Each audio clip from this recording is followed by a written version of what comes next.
Hello everyone, welcome back to my channel Sonu special. ನಾನಿವತ್ತು different ಆಗಿರ್ತಕ್ಕಂಥ sweet recipe ಜೊತೆ ಬಂದಿದ್ದೀನಿ. ಸಾಮಾನ್ಯವಾಗಿ ಬೇಕ್ರಿಗಳಲ್ಲಿ ನೀವೆಲ್ಲ ಕಾಜು ಕತ್ಲಿ ಎಲ್ಲ ತಿಂದಿರ್ತೀರ. ಅದೇ ರೀತಿಯಲ್ಲಿ ನಾನಿವತ್ತು ಶೇಂಗಾ ಕತ್ಲಿನ ಮಾಡೋದು ಹೇಗೆ ಅಂತೇಳಿ ತೋರಿಸ್ಕೊಡ್ತಾ ಇದ್ದೀನಿ. ಕೇವಲ 2ರಿಂದ 3 ಇಂಗ್ರೀಡಿಯೆಂಟ್ಸ್ ಆದರೆ ಸಾಕಾಗುತ್ತೆ. ತುಂಬಾ ಸುಲಭವಾಗಿ ಮಾಡ್ಬೋದು. ತುಂಬಾ ಟೇಸ್ಟಿಯಾಗಿರುತ್ತೆ. ಮಕ್ಕಳಿಗೆಲ್ಲ ತುಂಬ ಇಷ್ಟ ಆಗುತ್ತೆ. ಬನ್ನಿ ಹಾಗಾದರೆ ಶುರು ಮಾಡೋಣ. ಶೇಂಗಾ ಕತ್ಲಿನ ಹೇಗೆ ಮಾಡೋದು ಅಂತೇಳಿ ನೋಡ್ಕೊಳ್ಳೋಣ. ನಾನಿಲ್ಲಿ 1 ಕಪ್ ಅಳತೆ ಮಾಡ್ಕೊಳ್ತಾ ಇದ್ದೀನಿ. 1 ಕಪ್ಪು ಕಡಲೆಕಾಯಿ ಬೀಜನ ತೊಗೊಳ್ತಾ ಇದ್ದೀನಿ. ನೀವು ಯಾವುದಾದ್ರೂ ಅಳತೆ ಕಪ್ ಇಲ್ಲ ಅಂತ ಅಂದರೆ ಒಂದು ಬೌಲ್ ಅಥವಾ ಕಪ್ಪು ಈ ರೀತಿ ಯಾವುದಾದ್ರೂ ಒಂದು ತೊಗೊಂಡು ಅಳತೆನ ಮಾಡ್ಕೊಳ್ಳಿ. ತೊಗೊಂಡಿರ್ತಕ್ಕಂಥ ಕಡಲೆಕಾಯಿ ಬೀಜನ ನಾನಿಲ್ಲಿ ಒಂದು ಫ್ರೈಯಿಂಗ್ ಪ್ಯಾನ್ಗೆ ಹಾಕ್ಕೊಳ್ತಾ ಇದ್ದೀನಿ. ಲೋ ಮೀಡಿಯಮ್ ಫ್ಲೇಮಲ್ಲಿ ಇಟ್ಕೊಂಡು ಫ್ರೈ ಮಾಡ್ಕೊಳ್ಬೇಕಾಗತ್ತೆ. ಐ ಫ್ಲೇಮಲ್ಲಿ ಇಟ್ಕೊಂಡ್ರೆ ಬೇಗ ಸೀದೋದಂಗೆ ಆಗುತ್ತೆ. ಅದು ಒಂಥರ ಕಪ್ ಆದರೆ ಚೆನ್ನಾಗಿರಲ್ಲ. ಆದಷ್ಟು ಕಪ್ ಆಗದೇ ಇರೋ ರೀತಿ ನಾವಿಲ್ಲಿ ಹುರ್ಕೊಳ್ಬೇಕಾಗತ್ತೆ. ಹಾಗೆ ನಾನಿಲ್ಲಿ ಕುಕ್ಕಿಂಗ್ ಲಾಗ್ ರೀತಿ ಮಾಡಬೇಕು ಅಂತ ಅಂದ್ಕೊಂಡು ಈ ರೀತಿ ವಿಡಿಯೋನ ಶೂಟ್ ಮಾಡ್ಕೊಂಡಿದ್ದೀನಿ. ಇದೇ ರೀತಿ ಕಂಟಿನ್ಯೂ ಮಾಡಬೇಕು ಅಂದರೆ ದಯವಿಟ್ಟು ಕಾಮೆಂಟ್ ಮಾಡಿ ತಿಳಿಸಿ. ಕಡಲೆಕಾಯಿ ಬೀಜ ಒಂದು 5 ನಿಮಿಷ ಹುರ್ಕೊಂಡಿದ್ದಾದಮೇಲೆ ಮೇಲ್ಗಡೆ ಎಲ್ಲ ಸಿಪ್ಪೆ ಬಿಡೋಕ್ಕೆ ಶುರುವಾಗುತ್ತೆ. ಆ ಟೈಮಲ್ಲಿ ನಾವು ಸ್ಟಾಪ್ ಮಾಡಿದರೆ ಸಾಕು. ಒಂದು ತೆಗೆದ್ಬಿಟ್ಟು ನೋಡಿ, ಈ ರೀತಿ ಮಾಡಿದರೆ ನೀಟಾಗಿ ಸಿಪ್ಪೆ ಎಲ್ಲ ಬಿಟ್ಕೊಳ್ಳುತ್ತೆ. ಇಷ್ಟಾದಮೇಲೆ ಕಡಲೆಕಾಯಿ ಬೀಜ ಚೆನ್ನಾಗಿ ಆಗಿದೆ ಅಂತೇಳಿ ಅರ್ಥ. ತಣ್ಣಗಾಗಲಿಕ್ಕೆ ಒಂದು ಪ್ಲೇಟಲ್ಲಿ ಹಾಕಿ ಇಟ್ಟಿದ್ದೀನಿ. ತಣ್ಣಗಾದಮೇಲೆ ಈ ರೀತಿ ಸಿಪ್ಪೆ ಎಲ್ಲ ತೆಗೆದು ಇಟ್ಕೊಂಡಿದ್ದೀನಿ. ಇದನ್ನು ಒಂದು ಮಿಕ್ಸರ್ ಜಾರಲ್ಲಿ ಹಾಕ್ಕೊಂಡು ಪೌಡರ್ ಮಾಡ್ಕೊಳ್ಬೇಕು. ನೋಡಿ, ಇಷ್ಟಾದಮೇಲೆ ನಾನು ಸೈಡಲ್ಲಿ ಎತ್ತಿಟ್ಕೊಂಡಿರ್ತೀನಿ. ಇದರಲ್ಲಿ ಎಣ್ಣೆ ಅಂಶ ಇರೋದ್ರಿಂದ ಈ ರೀತಿಯಾಗಿ ಕಾಣಿಸುತ್ತೆ. ಹಾಗೆ ಈ ಕಡೆ ನಾನು ಇನ್ನೊಂದು ಫ್ರೈಯಿಂಗ್ ಪ್ಯಾನನ್ನು ಇಟ್ಕೊಂಡಿದ್ದೀನಿ. ಅದಕ್ಕೆ 3/4 ಕಪ್ಪು ಸಕ್ಕರೆನ ಸೇರಿಸ್ತಾ ಇದ್ದೀನಿ. 3/4 ಕಪ್ ಸಕ್ಕರೆಗೆ ಅರ್ಧ ಕಪ್ಪು ನೀರನ್ನು ಕೂಡ ಸೇರಿಸ್ಕೊಳ್ತಾ ಇದ್ದೀನಿ. ಇಲ್ಲಿ ಸಕ್ಕರೆ ಚೆನ್ನಾಗಿ ಕರಗಬೇಕು. ಸಕ್ಕರೆ ಚೆನ್ನಾಗಿ ಕರಗಿದ ಮೇಲೆ ನಮಗೆ ಒಂದೆಳೆ ಪಾಕ ಬರಬೇಕು. ಅದು ಬಂದಮೇಲೆ ನಾನು ಯಾವ ರೀತಿ ಅಂತೇಳಿ ತೋರಿಸ್ಕೊಡ್ತೀನಿ. ಅಷ್ಟರಲ್ಲಿ ನಾನಿಲ್ಲೊಂದು ಬಟರ್ ಪೇಪರ್ ಇಟ್ಕೊಂಡಿದ್ದೀನಿ. ಬಟರ್ ಪೇಪರ್ಗೆ ಸ್ವಲ್ಪ ತುಪ್ಪನ ಈ ರೀತಿ ಹಾಕ್ಬಿಟ್ಟು ನೀಟಾಗಿ ಸ್ಪ್ರೆಡ್ ಮಾಡ್ಕೊಳ್ಬೇಕು. ಮೊದಲೇ ನಾವು ಈ ರೀತಿ ರೆಡಿ ಮಾಡಿ ಇಟ್ಕೊಂಡ್ರೆ ಅದಾಗಿದ ತಕ್ಷಣವೇ ಹಾಕೋದಕ್ಕೆ ಈಸಿ ಆಗುತ್ತೆ. ಹಾಗಾಗಿ ಮೊದಲೇ ರೆಡಿ ಮಾಡಿ ಇಟ್ಕೊಂಡಿರ್ತೀನಿ ನಾನು. ಅಷ್ಟರಲ್ಲಿ ಈ ಕಡೆ ಸಕ್ಕರೆ ಎಲ್ಲ ಚೆನ್ನಾಗಿ ಕರಗಿದೆ. ಇವಾಗ ನೋಡಿ, ಒಂದು ಎಳೆ ಪಾಕ ಬರ್ತಾ ಇದೆ. ಅಂದರೆ ತುಂಬ ಗಟ್ಟಿಯಾಗಿ ಬರಬಾರ್ದು. ಎಳೆ ಪಾಕ ಅಂತೀವಲ್ವ, ಆ ರೀತಿಯಾಗಿ ಬರಬೇಕು. ಕಾಣಿಸ್ತಾ ಇದೆ ಅಂತ ಅಂದ್ಕೊಳ್ತೀನಿ ನಾನು. ನೀರು ಕಡಿಮೆ ಹಾಕಿರೋದ್ರಿಂದ ಬೇಗ ಪಾಕ ಬಂದುಬಿಡುತ್ತೆ. ನೋಡ್ಕೊಳ್ತಾ ಇರಬೇಕು. ತುಂಬ ಗಟ್ಟಿಯಾಗಿಬಿಟ್ರೆ ಸ್ವೀಟ್ ಕೂಡ ತುಂಬ ಗಟ್ಟಿಯಾಗಿ ಹೋಗುತ್ತೆ, ಹದವಾಗಿ ಬರೋದಿಲ್ಲ. ಇವಾಗ ನಾನು ಏನು ಕಡಲೆಕಾಯಿ ಬೀಜನ ಪೌಡರ್ ಮಾಡಿ ಇಟ್ಕೊಂಡಿದ್ದೆ, ಆ ಪೌಡರ್ನ ಸೇರಿಸ್ಕೊಳ್ತಾ ಇದ್ದೀನಿ.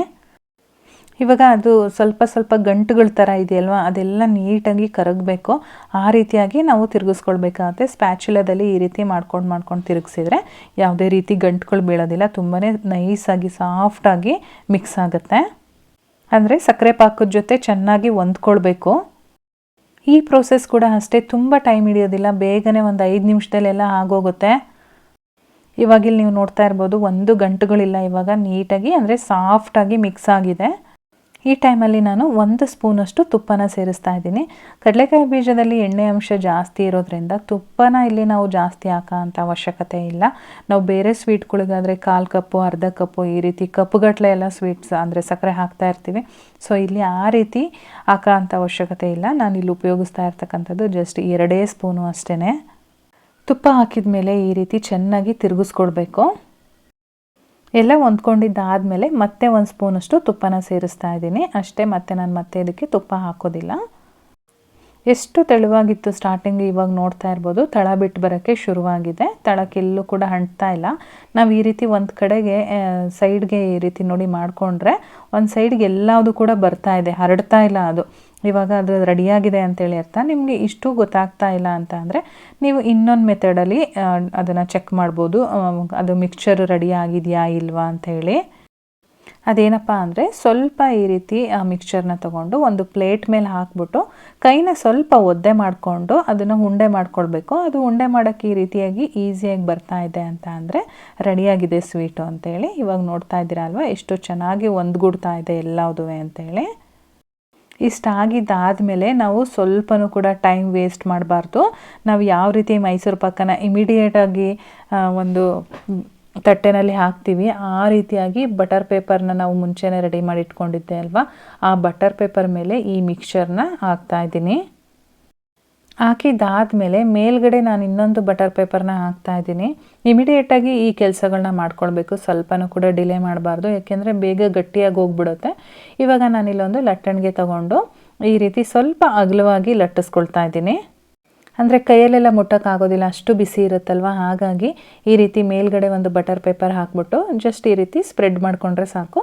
ನಮಗೆ ಎಷ್ಟು ದಪ್ಪ ಬೇಕಾಗುತ್ತೆ ನೋಡಿಕೊಂಡು ಸ್ಪ್ರೆಡ್ ಮಾಡ್ಕೊಳ್ಬೇಕು. ಹಾಗೆ ನಿಧಾನವಾಗಿ ಬಟರ್ ಪೇಪರ್ನ ತೆಗಿಬೇಕಾಗತ್ತೆ. ಈ ಪ್ರೋಸೆಸ್ ಅಂತೂ ತುಂಬಾ ಇಂಪಾರ್ಟೆಂಟು. ಬಿಸಿ ಬಿಸಿ ಇದ್ದಂಗ್ಲೇ ಕೆಲವ್ರಿಗೆ ಮುಟ್ಟೋಕ್ಕಾಗೋದಿಲ್ಲ. ಆದ್ರೂ ಸ್ವಲ್ಪ ಕೈಗೆ ತುಪ್ಪ ಅಥವಾ ನೀರನ್ನು ಏನಾದರೂ ಒಂದು ಸ್ವಲ್ಪ ಸವರ್ಕೊಂಡ್ರೆ ಏನು ತುಂಬ ಬಿಸಿ ಇದೆ ಅಂತ ಏನು ಅನಿಸಲ್ಲ. ಇವಾಗ ನೋಡ್ತಾ ಇದ್ದೀರಲ್ವ, ತುಂಬ ಚೆನ್ನಾಗಿ ಬಂದಿದೆ. ಕೈಗೆ ಸ್ವಲ್ಪ ತುಪ್ಪನ ಮೇಲ್ಗಡೆ ಅಪ್ಲೈ ಮಾಡಿಕೊಂಡು ಈ ರೀತಿ ನಾವು ಈಕ್ವಲ್ ಮಾಡ್ಕೊಳ್ಬೋದು.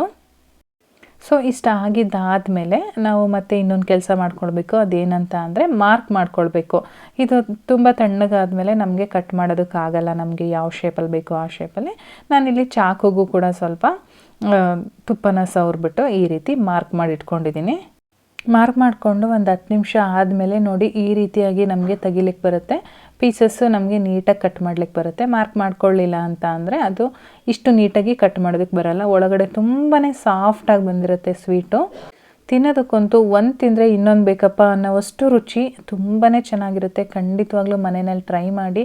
ಮನೆಯಲ್ಲೇ ಇರ್ತಕ್ಕಂಥ ಇಂಗ್ರೀಡಿಯೆಂಟ್ಸ್ನ ಉಪಯೋಗಿಸ್ಕೊಂಡು ಮಾಡ್ಬೋದು.